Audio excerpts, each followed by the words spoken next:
Hello, beautiful, light-filled souls. Today's guest is Elizabeth Clark, and she is writing the book Healing in the Himalayas, which is about a spontaneous healing from breast cancer that she experienced after a 2 week hike in the Himalayas. And it is an amazing journey and an amazing healing that continues. So, Elizabeth is a certified music therapist and trauma informed, and she also has her own connection to angels and to guidance. And so she was guided to take this trip. And her story is amazing. And I actually was lucky enough to work with her in one of my workshops, my writing workshops. So it's always fun to connect with students in that way. If you would like to sign up for one of my workshops or healing downloads or spiritual communities or even a one-on-one with me, I would love to connect with you. But let's get right into this interview.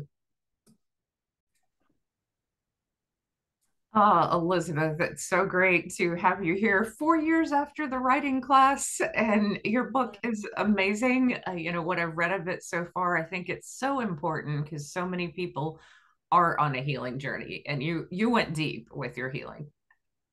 Yeah, I went really deep. I wasn't expecting to go as deep, but I've been, yeah, a dark night of the soul and everything because the physical healing was one thing, but then afterwards it was really the mental and the emotional healing from trauma that that really that I really had to go into, and I had to lift off each layer and go through each kind of like the memory and also the programming that the trauma gave me. So I had to kind of like dig deep and release and work on each part.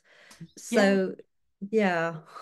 So let's start and introduce your story to people, which is healing in the Himalayas. And you were guided to walk through the Himalayas and at the top of one of the mountains. Is this correct? You had a spontaneous healing from breast cancer. Yeah. Yeah. Now when you say it like that, even I'm still like I still can't believe it, but I it is true. And one of the things that came back to me afterwards was that I didn't feel worthy for that healing. And then that's what led me down really to deep depression. But it was all started through intuition and just listening to myself because I was in quite an isolated place in Nepal. I was in a remote region and I was teaching English, art, and music to a village school. And nobody really spoke much English in that region. I was the only Westerner there. And my kind of like the people who spoke the most English were my school children.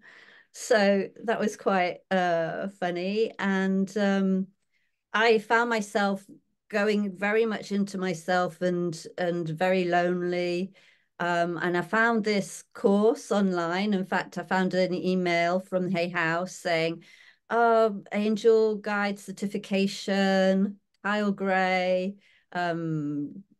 Would you like to do this? And I was thinking, oh, this sounds so good. And I just felt this like nudge and this push to do this. I mean, I had been meditating in my life. But I feel that this was just like full throttle.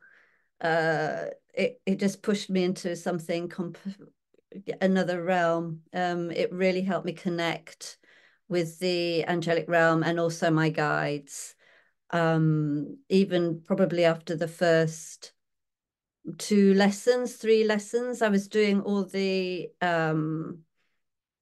prayers and all the meditations, and I could feel the actual presence of angelic presence. I could feel on the top of my head. It was tingling, lots of things like that. So I knew I wasn't making this up. Yeah, and what's beautiful to me is you needed that. It was like the universe was unfolding at the right time. Had you obviously you had an interest in spirituality because you signed up for the course, but were you open throughout life to this, or was this really just like the awakening? I think when I was younger, I was brought up Catholic. So one of the things about I'm not a Catholic anymore, but then one of the things that really I'm really grateful for is that we were introduced to the angels, and I used to have like a little prayer to the guardian angel, and I would say it, and so that in my like primary school years, I would really feel that I had an angel with me. I mean, I went through some tough stuff in my childhood. I mean, it was a domestic abuse household, and then I went through a little bit of neglect, left with a carer who sexually abused me. So I did have a a quite a few traumatic episodes in my childhood. So, but I still believed in angels, and I think when I got to a teenager, I was very rebellious, and I wasn't really thinking about angels or anything like that. And then it all kind of came back to me, probably, yeah, in my later years, probably in my 40s.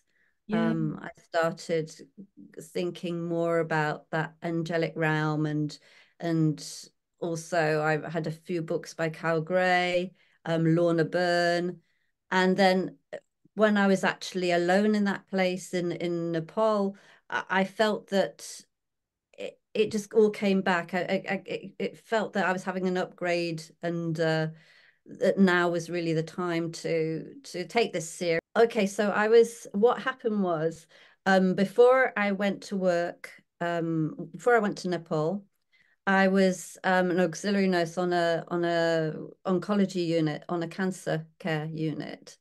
And I had a lot of patients who had breast cancer and cervical cancer and different types of cancers. They were mainly female.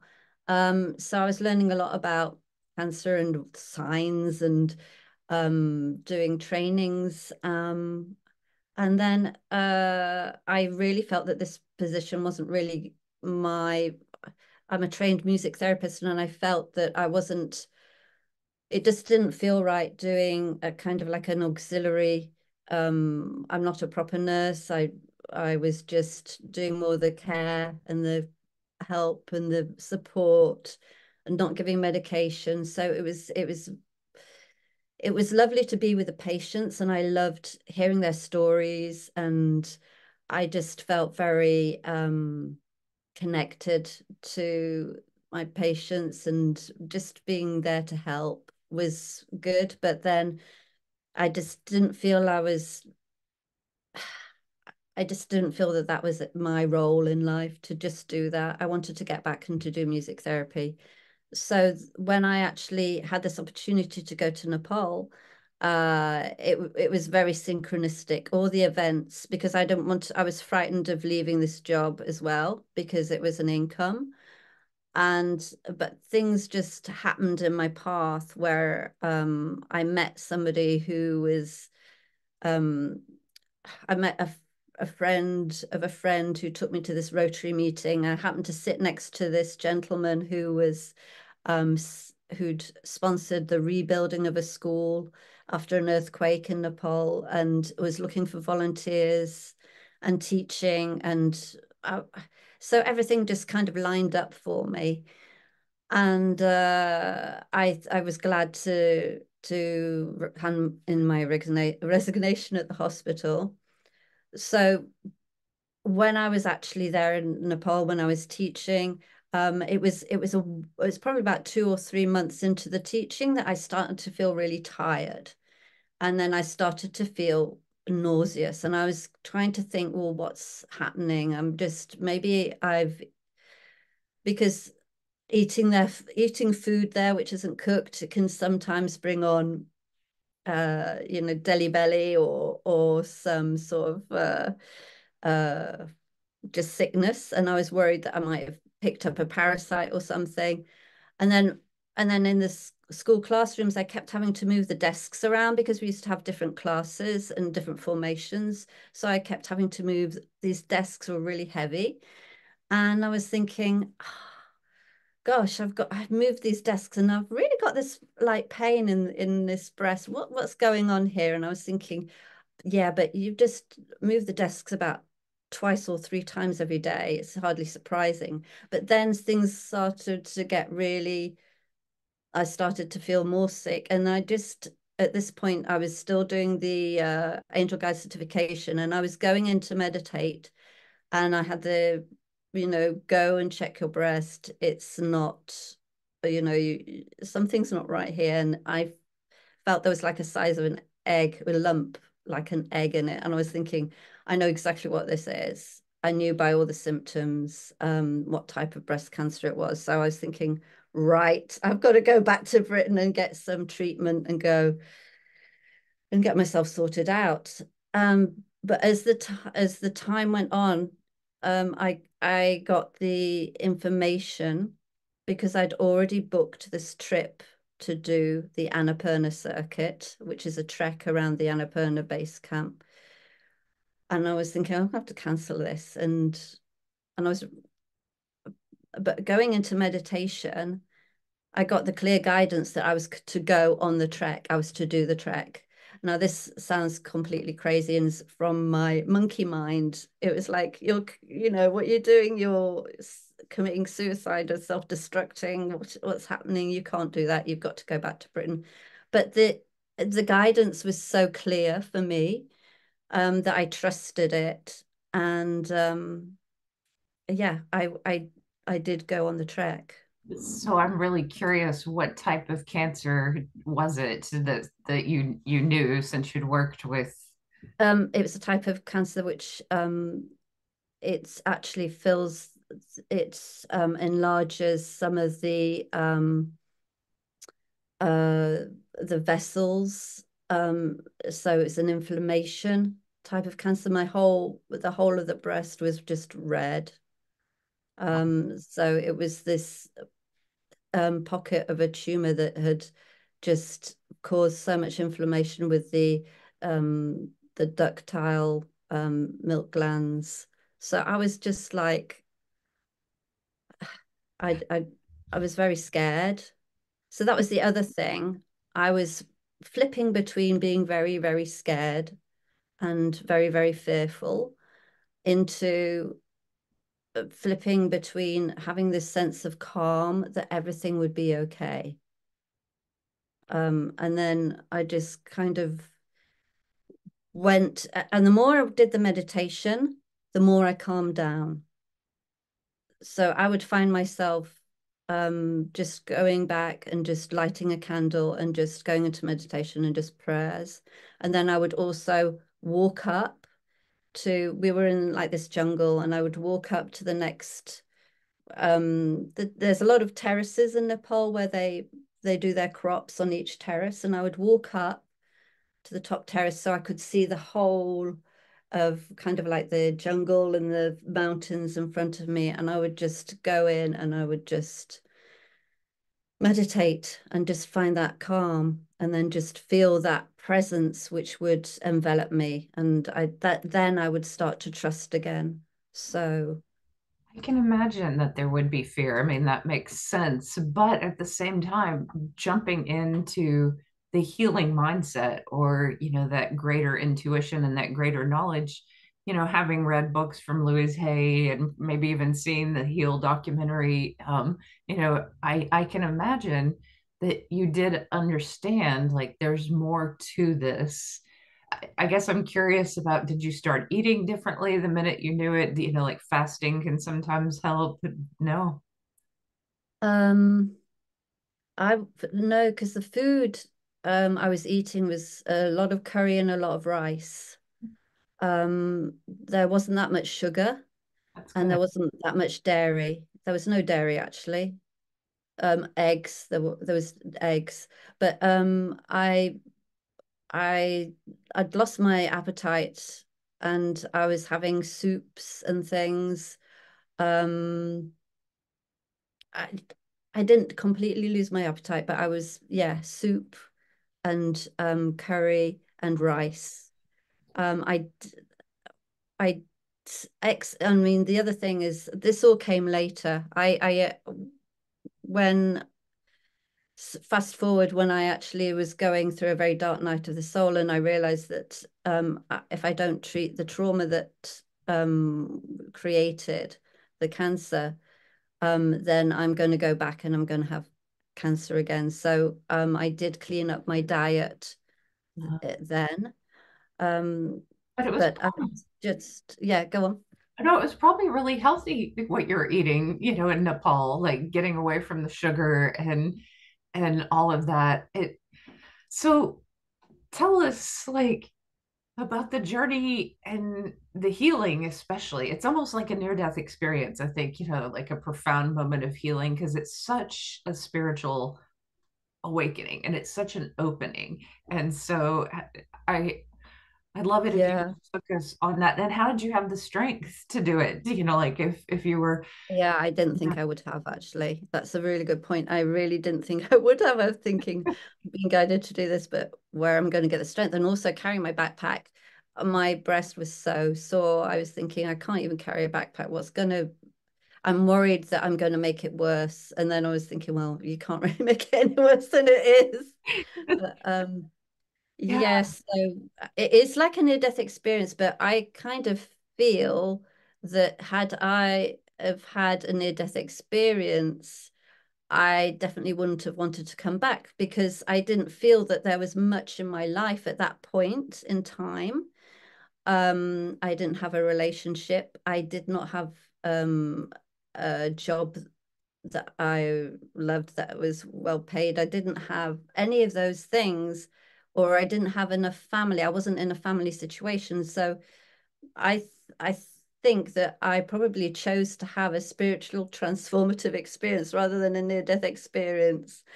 But then and then deal with the trauma because obviously I think if you have a near-death experience, correct me if I'm wrong, but when you come back, um, the things that the trauma that you had that caused any sort of like suffering is often eased because of the near-death experience, or it's lifted in some way.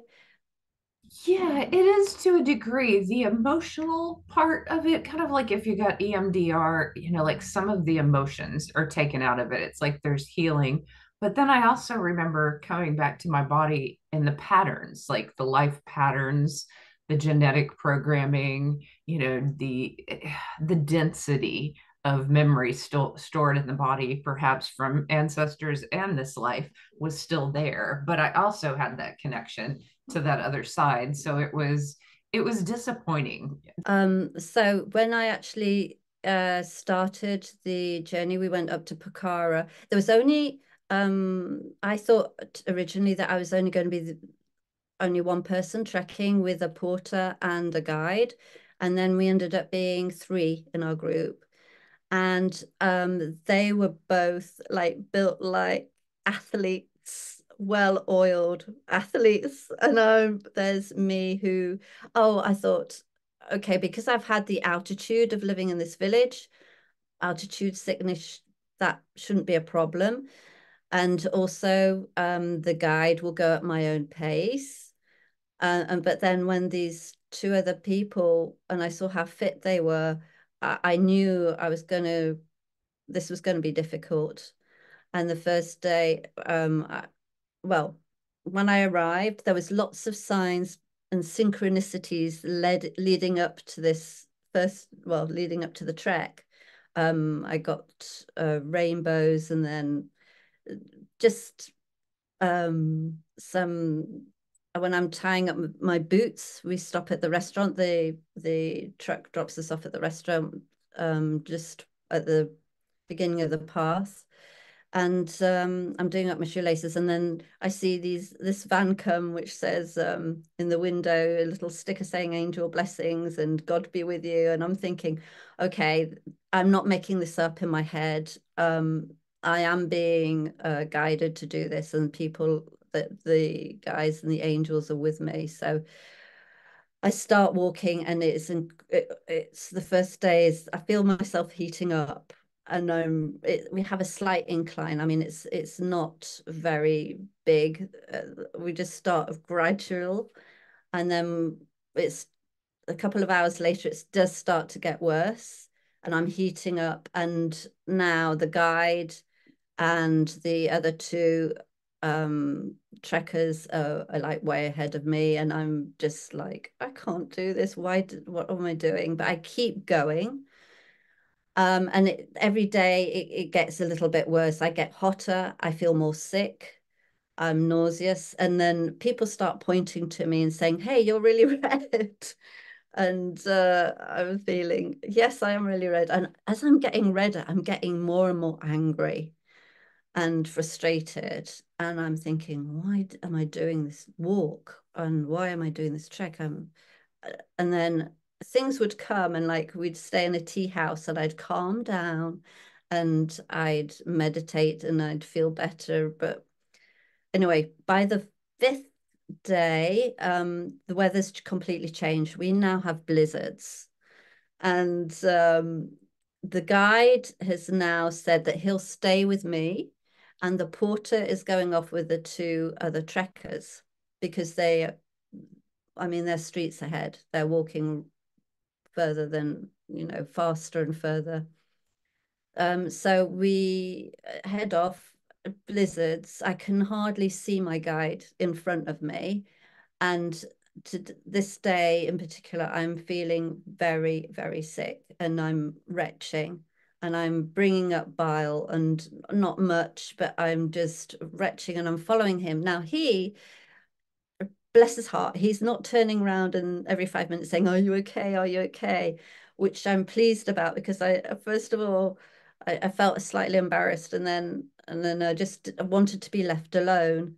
And we're the incline is increased, and we're going up to a mountain called Jurali Mountain, which is in the Annapurna Range, and I think it's about 3,500 meters, something like that. So we're making our way there. Um, Weather conditions are appalling. I'm like almost on my hands and knees because I don't have I'm like gripping myself. It's like how am I going to make this? And every time I feel I can't go on, I'm just like, thank you, angels, for reminding me of your presence. Thank you, angels, for revealing to me that you're here. And what do I need to know? And I kept standing in the snow. When I was standing, I was imagining that I was having the earth energy come up through me and the source energy come down. And I kept doing this, and just to keep me going, to try and keep me going. And honestly, this is going on for like 2 or 3 hours, and my monkey mind is like going, "You're going to have a heart attack. Don't worry about dying from cancer. You're going to have a heart attack." So I'm like, okay, oh, help. And I'm just putting one foot in front of the other, and just crawling up this mountainside. The guide, I can just barely see him with all the snow falling down. And then uh, I know he's at the top, and we're not so far from the top. And when I get to the top, it's like this whole different picture. I suddenly feel a sense of bliss and calm. I'm put myself down on, I think it was a rock or something. The guide is next to me, and it's like I'm in a different place. Everything is so fresh and white, and it's vibrating, and I feel like there's a sense of oneness with everything. I feel absolutely marvelous, bloody marvelous. Um it's it's incredible. It's such a completely different, another extreme from like 10 minutes, even 10 minutes earlier, when I was dragging myself up there. I just feel amazing. And yeah, the snow is like whiter than white and beautiful. And I think it was sun and blue sky. And I feel tingly, and I know something's different, and I don't have that pain anymore in the breast. And I realize what has happened. Um, I'm just like in awe of everything. And yeah, and that the trek from that point on becomes a different trek. I have the stamina to keep up with the others. In Wow. fact, one day I was even leading with a Oh, guide, and it was just everything completely changed. And I just felt, yeah, I did feel this big sense of gratitude. And I also, um, yeah, I just couldn't, it's not like I couldn't believe it. I knew it had happened, but it had me questioning about, was I ill? What was wrong? It had me questioning all of this. But during the trek and the rest of the trek, the rest of the time in on the Annapurna circuit, I felt marvelous. I felt really energized. So yeah. yeah, I think it's so interesting that you felt so much better that you were ahead of the really athletic people. I mean, like you got a big dose of healing, like and it sounds to me like this journey of life too, like it's symbolic. Like, yes, we're closer to God at the top of mountains. Philosophers went there to yeah, get away from the noise of cities. And even when you don't have like the verifiable details of it being cancer, in some ways it's better because you didn't dwell on it too much and you followed intuition even though it sounded crazy. I mean, like the intuition does sound crazy sometimes, but it yeah, works out. And that's the thing that, you don't see how the flower is going to bloom, how it's just like a seed and then it becomes this beautiful flower. And that was like where it became the flower, where it began to make sense is yeah, that download of healing. yeah. Just grateful that I listened to my intuition already to do the course, Yeah. already to do the angel course, and listen to my intuition and I think I did have a full body knowing that it was cancer, and that was again kind of like an intuitive Yeah. knowing my body. And but it was a big for me. It was a big gift, and it was a big opening, and I did feel blooming and like a flower. It was beautiful. Well, It, it, yeah. it was, but I have never been able to touch that level of feeling a oneness or level of maybe unconditional love. I and that tingling, I've never had that since. Um, and then I've had friends say to me, "Oh, well, that was the Himalayas." We all know that there's Shambhala and the ancient masters who live there and the high vibration. Yeah, maybe, but I'd like to think that it would be possible to get back and have that state again, and maybe I will. I mean, who knows? Yeah.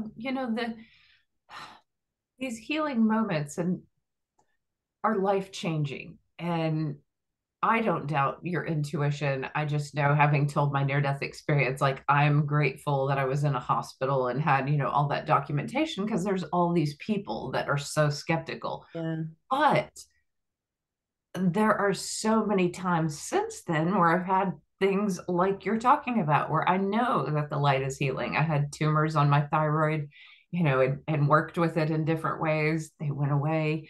The doctor's like, I don't know how they went away. I was like, I do. yeah, Like, this is very possible to open to healing and to follow intuition in this way. And yours was massive, but it was also like so beautiful. It was like you're cleansing the body by vomiting out, like everything you didn't need. And it kind of sounds like that's a symbol for what you had to do at emotional levels to fully 100%. clear yourself. And Yeah, that's the other side of the healing. It's like yeah, you got lucky and got the physical healing and then had to go to the the emotional stuff. Usually I think people go spiritual, emotional, physical. But you got yeah, you got that instant grace, which is amazing. yeah. Yeah, and yeah, and I keep giving gratitude for that every day. I really do. I'm just in awe, and also I feel that I feel that I'm meant to share this. Um, and so when you encouraged me to write the book, maybe at that point I didn't feel like that, but as t the time has gone on, I feel that yeah, it's important to share. I mean, people who resonate with this, who understand that yes, this is a possibility that I have had a spiritual healing, then they will also understand that it's not it is amazing to have a physical healing, but then it's also amazing to be guided and know that it's possible to heal trauma or whatever the abusive situations that you've been through, whether you've had different adverse childhood experiences, that it's always possible to heal. And I think that that's really yeah, that's so true. That's so true. The writing has been therapy for me. When I came back from Nepal was the time when I just went into a complete depression and very suicidal as well because I couldn't understand what happened to me. Why had it happened to me? Um, and that's when I started to see a therapist. Well, I had a therapist already, and then the therapist, that's the only person I told at that point of what had happened to me. And they replied that because I had very low self-esteem and low self-worth, I didn't love myself at all, that I didn't feel worthy of what had happened to me, which I see in hindsight was completely true. So with the help of this therapist, and also I was still doing the meditations and the prayers, and I was still being guided. I still felt that I was being guided, that I would have to almost like ushered into this new level of healing now with the emotional level and the mental level of the programming that I'd just not loving myself. Why don't you love yourself? Well, because I'm not worth loving. Why aren't you worth loving? Well, because I was left with somebody who sexually abused me, and then I took some beating. So it's difficult to love yourself or a child to understand that. This, so then I had to go back and work through all of that and come to a place of acceptance and forgiveness for myself and for the people involved. And then understand that, we're just a product of ancestral trauma as well that gets passed down.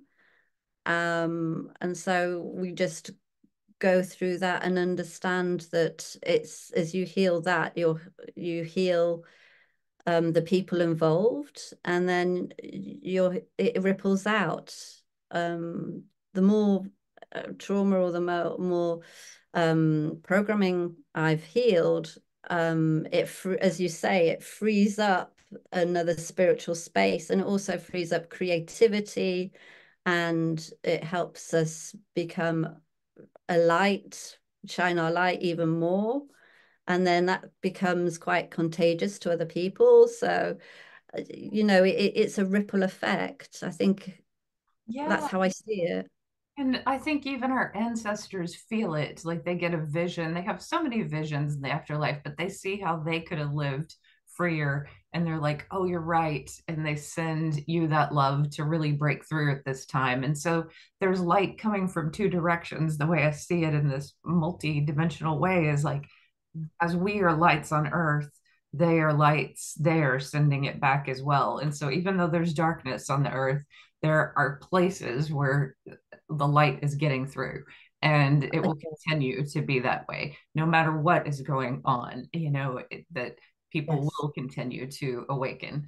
And the thing that really strikes me, and we won't get into percentages of this, but so many kids, and I think the percentage is higher for girls than boys, but boys too, are sexually molested. And this is, part of, I believe, what is hidden through religion. Like there isn't a lot of accountability for this. There's a lot of things that are kept quiet in society's kind of patriarchal way of silencing women, especially around this. Is That's another layer of challenge to this. Yeah, I truly believe that if we can heal, and if we can heal from this abuse, then it also helps us to be helps us bring awareness to it as well. We are bringing awareness to the fact that this does happen in our society, and we need to do something about it. I think if you're coming from a wounded point of view and you're trying to speak up about it, it doesn't always work. But if you've understood and you've worked on it and you've come to integrate that wound within yourself, then you become a better mouthpiece Yeah, and uh, yeah, to help others who might be in that situation. And it's like you show them a bridge. If I can do it, and if I can build this resilience from where I've come from, then it's possible for you, it's possible for you, it's possible.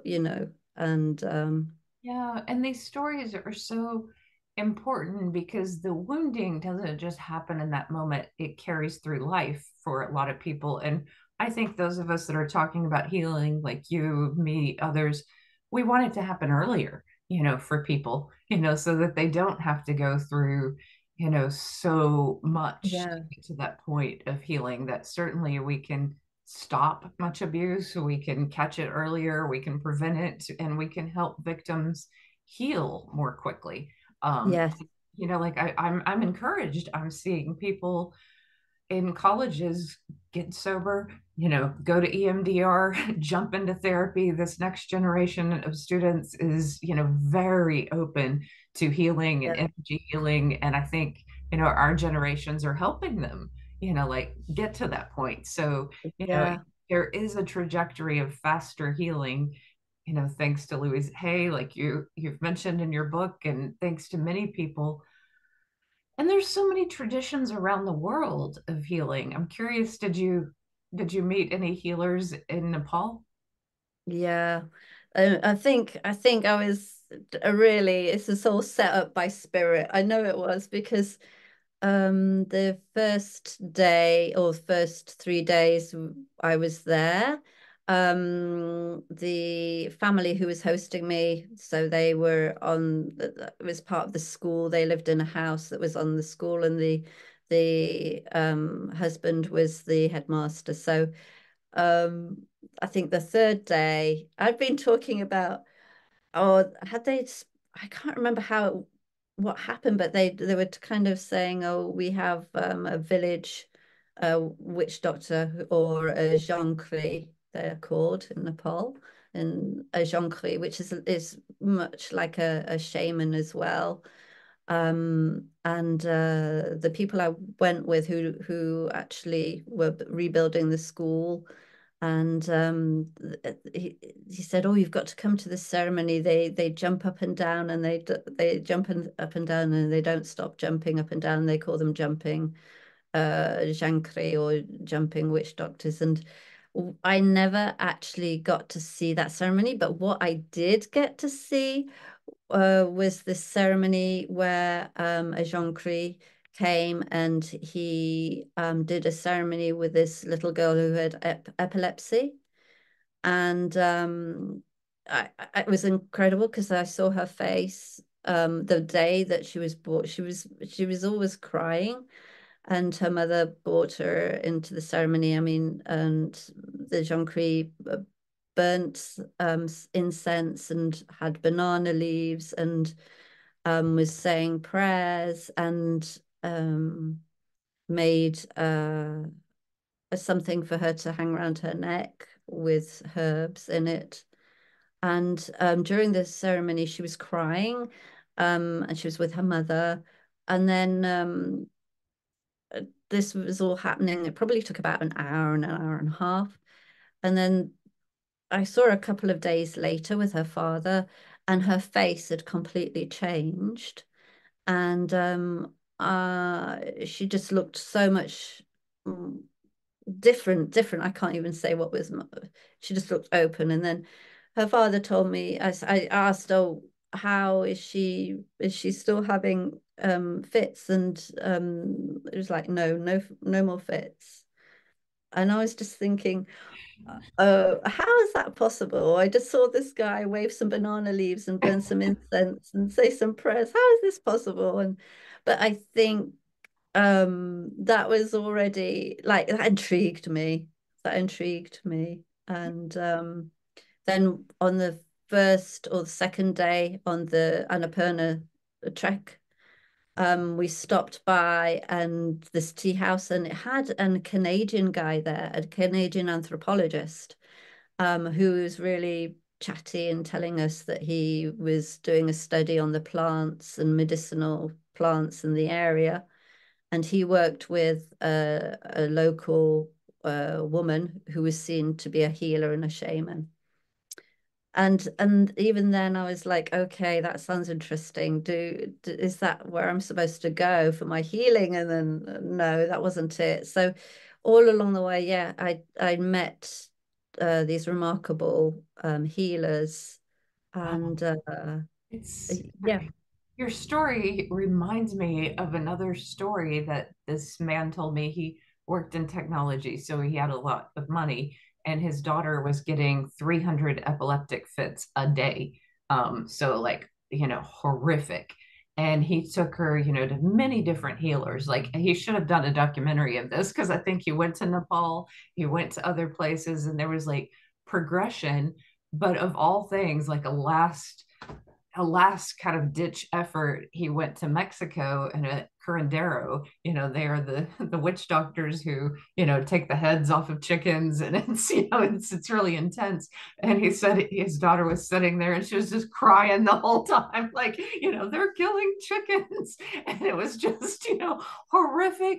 And she has, after that, one epileptic fit a year, from Wow. 300 a day, and different healers. And he had a list of healers that, he said they're not on the web. You can't find them. Like I went deep with people, and he said one of the best that he uses for himself was this guy in, I think it was Belize. And all he needed was your name, and he tuned into your energy, and for like $35. So I paid him $35. Like, let's see what he can do.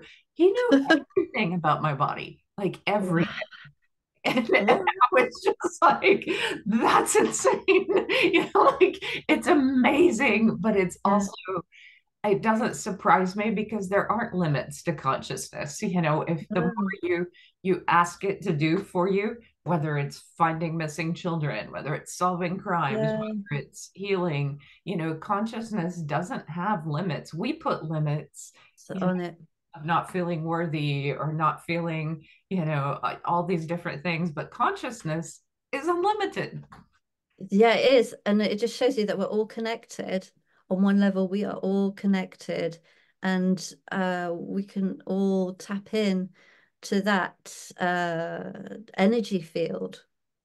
And some people have, well, these guys, they obviously have been taught from a really early age of how to do that. So it's just so natural to them. Yeah. Yeah, it's your experience sounds incredibly guided. How did you listen after that when you had to do the emotional healing? Were you still guided? Were you still hearing, what steps to take? And Yeah, it's lots of things just sprung up. I mean, the I'm not clairvoyant and I'm not clairaudient, but the things that really, or claircognizant, and um where I actually felt clairsentient and actually felt having a knowing and having a feeling of this is what I've got to do. So I said that I cleaned up my diet. I did juicing. Um, but I was then given the information that my thoughts were more toxic than my food. So the thoughts I was having about myself were more toxic for me than what I was putting in my mouth, what food I was putting in my mouth. Isn't that the truth? We all have those families experiences, the great grandmother who lived to be 99 and ate lard and drank gin and smoked cigarettes. She was really happy, Yeah. so she had a lot, and she was like, I'm talking about my great grandmother. She was also like really flirty, even into like 99. She had 7 husbands. Like she never lost her like joy of her life. That's And excellent, excellent. but Oh and then I gosh. see some people who are super like never eat a granule of sugar, but they're so fear-based. And I'm like, oh, Yeah, that fear and that anger is more yeah. toxic than the perfect diet. I mean, the perfect diet's good, it I helps. think it's a combination of balance, but yeah, like Anita Majani, saying that how she was eating all these good diets because it was fear of it's the fear of if I don't eat well, then I will get cancer. So that yeah, that's really I knew that I had to love myself, and I think that that was the path that the angels and the my guides were pushing me on to. Now you've got to love yourself, but first I had to, as you said earlier, I had to really detox my thoughts and my programming about myself, because there was a period when I got back and when I went into that deep depression and felt suicidal that I couldn't eat.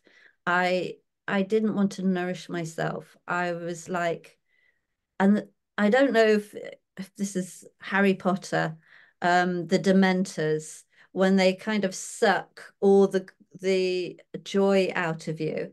I really felt like that. I really felt that I didn't have any joy. I didn't have any purpose to be here.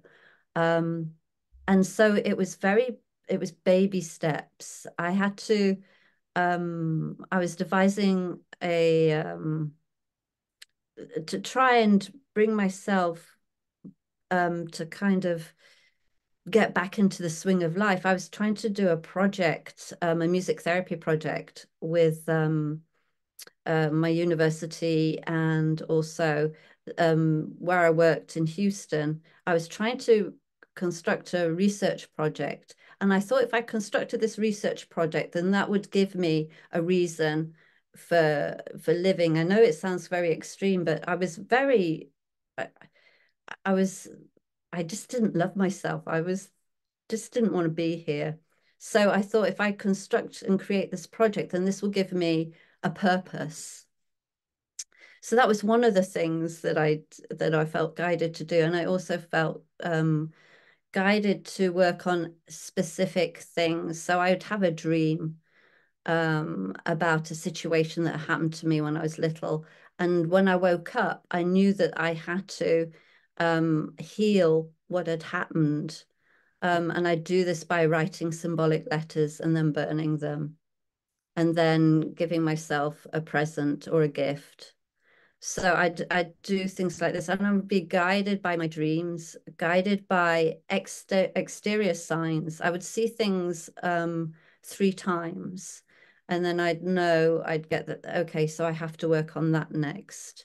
And so I, despite not being in a space of not loving myself, not being able to eat some days, I still had a connection, which also for me was like a lifeline.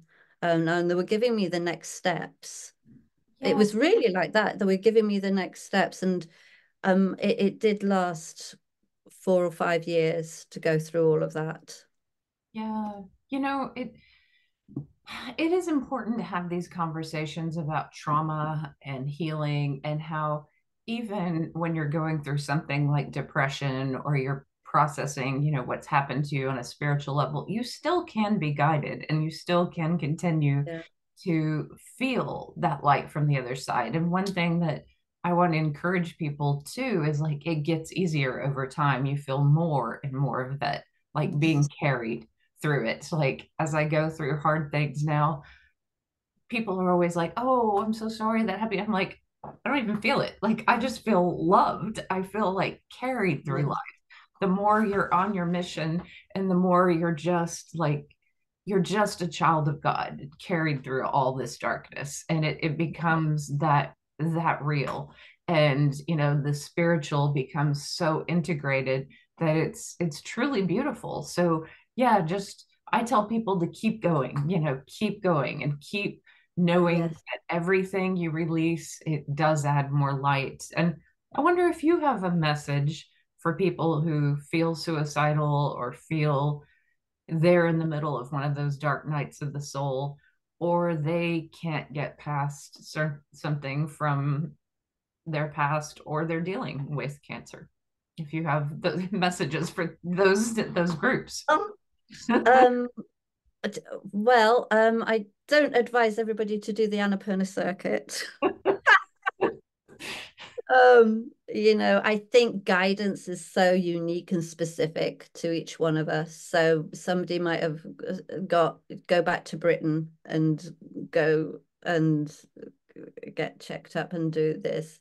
I think, um, and also I, the other thing I wanted to say was I knew because of because of the guidance I received and because of everything, my connection with the guides, I realized that they were leading me to the root of why the cancer was there in the first place. And that is not to say that everybody has cancer or different diseases for many reasons as well. So it's not it's so unique to everybody. So I'm not saying that one size fits all. So this is what I am saying is that when we tune in to our intuition and when we ask for help, I think this is the thing I've always believed that I trust and I've asked and I once I've asked, I trust that that help is going to come and it does. It might not come in the form that I expected it to come in, but it comes. The guidance comes in so many different ways. And the more you do it, it's like a muscle. You need to go to the gym. You need to you can't just lift like, I don't know, 10 kilo weight or whatever. That's not very much, 10 kilos. Well, you know what I mean, 50 kilos or whatever. You can't just go into the gym and do that. You need to start baby steps. So even just a small, um, just trusting that if you ask for help this way, and then just see what happens, or ask for a sign. But having been on this journey and still on this journey, I know that we are always guided. Absolutely no doubt about that. Even when we don't think we're guided, we're guided. So that's Yeah. um And just I do want to say you're adorable and you're like I don't recommend the Himalayas, but however on the other hand I have to add too that sometimes pushing ourselves really is a form of healing. And if you think of our days and being in tribes, you might rest for a while and then you just push through life and the body heals yeah. itself. And so Mike Tyson, he runs through his herniated back. And I don't necessarily recommend that, but I have walked 15 miles and fixed a herniated disc, like Yeah.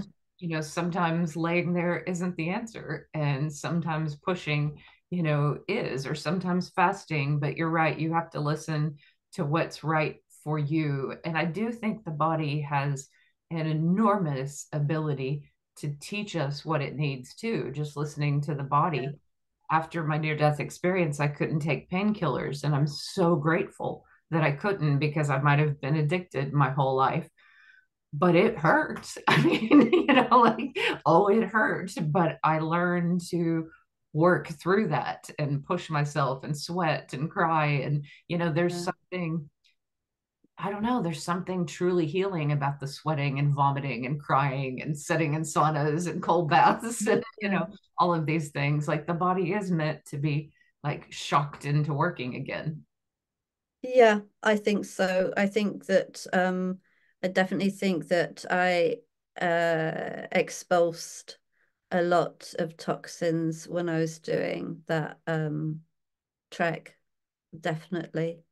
Um and I do see that sometimes that is necessary, but it, you get the guidance. You get the guidance to do that, and you just follow the guidance. And people say, well, how do I know that that's the guidance? How do I know that that's not my, my chattery monkey mind? And I would say, well, if you are already tuning into your heart and listening to your intuition, like I do heart math exercises as well, where I just tune into the heart and slow down the breathing and then feel gratitude for something, and then really get into that space where intuition just comes up. And yeah, it's practice, but it works.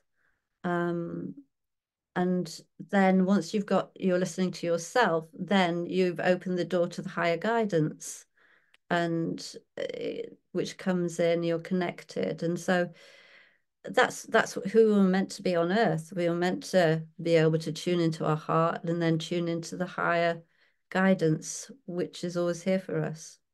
Yeah, and you're exactly right too that sometimes it's individual to the person. Maybe someone does need rest or saunas or traditional medicine or a mix of things. You never know what it is, but for your journey, it's right for you. Just like the near death experiences that people have, it's right for them and their soul. Healing kind of comes in that way too. That was right for you. That was, I mean, you were there, like, that was the easiest path.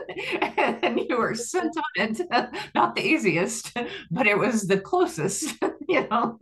Yeah, yeah. But it intrigues me because of the near-death experience, and how when you come back from a near-death experience, you still have to integrate the experience into your everyday life. Yes. And it's the same with a spiritual transformative experience. You still have to integrate that into your life. Yeah. And, sometimes that's very difficult for people to do, or it takes time. It takes time. It's a healing process. And the dark night of the soul is part of that. A lot of near death experiencers have that.